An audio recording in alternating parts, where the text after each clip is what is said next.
E o bate-cabeça de algumas pessoas com deficiência que estão extremamente frustradas com o momento que as pessoas com deficiência vêm passando no tocante às isenções, a questão do teto, etc.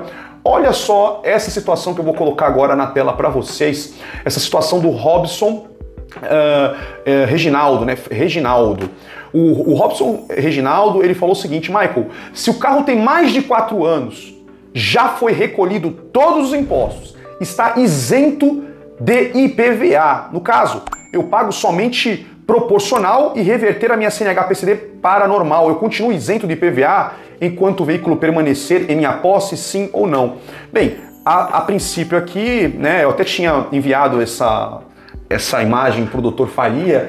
A gente tem que dar uma interpretada aqui, porque as pessoas, Faria, elas estão ali perdidas e vão soltando, né? O primeiro ponto é que não é ele reverter, é como se parece que ele quer voltar a dirigir a CNH normal. Não é ele que decide, é o médico. Se ele não tiver condições de ter uma CNH normal, que provavelmente não, porque ele já é PCD.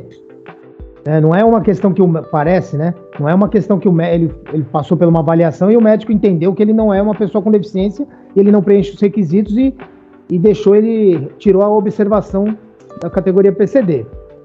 Agora, isso é uma coisa. Agora ele eu quero voltar a ser o normal. Não é ele que decide isso. Então, já começa por aí.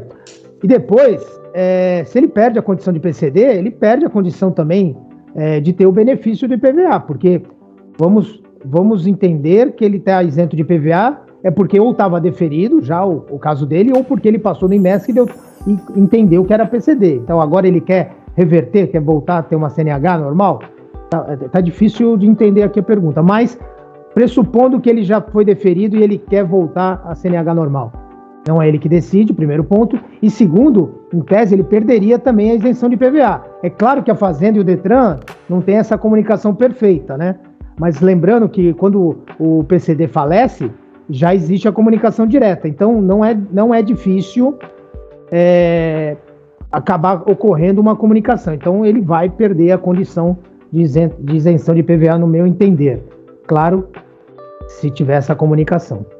Eu achei curioso aqui, ele tem inclusive comentado, né? Pô, eu já tenho mais de 4 anos recolhido todos os impostos. Eu imagino que quando ele fala recolhido todos os impostos, ele está se referindo ao tempo de restrição que já passou e ele já está livre de ICMS e de IPI.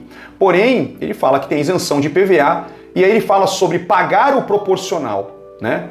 Pagar o que falta e depois, ao mesmo tempo, fala em manter a isenção de IPVA. Esses impostos provavelmente são os débitos do veículo, né? Taxa de licenciamento, paguei tudo. Estou isento de IPVA, porque ele é isento, então não tem imposto para cá. E ele também, se já completou os 4 anos, ele também não pagou imposto nenhum em relação a IPI e ICMS. Tá confusa a pergunta aqui, mas a gente tentando elucidar aqui, esse é o meu entender. Bem, então ficou claro aqui o que o Dr. Faria ele comentou, né, sobre essa situação. Né, se uma vez que já tenha passado por essa situação, se ele conseguir, né, fazer com que a CNH volte a ser uma CNH normal, a pessoa perde a condição de beneficiário da isenção de IPVA. O certo é simplesmente dar baixa e recolher os impostos, né? Eu sei que tem gente que numa situação como essa, eventualmente por N motivos, acaba não comunicando a Secretaria da Fazenda e tem que saber que existe sim a possibilidade de, através de um levantamento de dados ali, perceber que você não é mais beneficiário e eles passarem a cobrar o IPVA, que é, por exemplo, como acontece no caso de falecimento do beneficiário e o Detran, ele comunica à Secretaria da Fazenda, tá bom?